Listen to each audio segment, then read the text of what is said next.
আজ ছিল 26 অগস্ট জন্মাষ্টমীর দিন, আর আজ এই স্পেশাল দিনে গঙ্গা স্নান করে সমস্ত পাপ ধুয়ে নিলাম। ফ্ল্যাশব্যাক। জীবনের 20টা বছর পার করার পর আজ রিয়েলাইজ করলাম যে অনেক পাপ করে ফেলেছি, আর এই পাপগুলো ধুয়ে ফেলা জরুরি। আচ্ছা, তাই আজ সকালে শান্তির প্রতি গায়ে জড়িয়ে বেরিয়ে পড়লাম গঙ্গা স্নানের উদ্দেশ্যে। আর এদিকে আজকের পরিবেশটা সকাল সকাল শুদ্ধ হয়ে গেল, আর এই বৃষ্টি হয়েছে মরশুমে আমাদের যাত্রাও শুরু হয়ে গেল।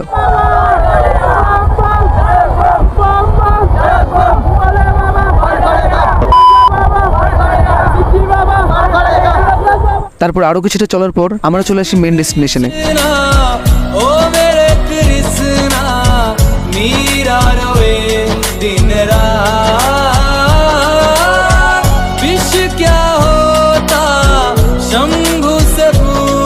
দূর দূর থেকে হাজারো মানুষ এখানে এসেছিল শুধুমাত্র গঙ্গা স্নানের জন্য, আর সবাই সবার পাপ দিয়ে গঙ্গার জলটাকে একেবারে ঘোলা করে ফেলেছিল। আর আমিও গঙ্গাতে একটু ডুবকি লাগিয়ে নিজেকে শুদ্ধ করে নিলাম। তাছাড়া ছোটি মোটি পাপ ধোয়ার জন্য সাথে গঙ্গার জল নিতেও বললাম। Thanks for watching guys, and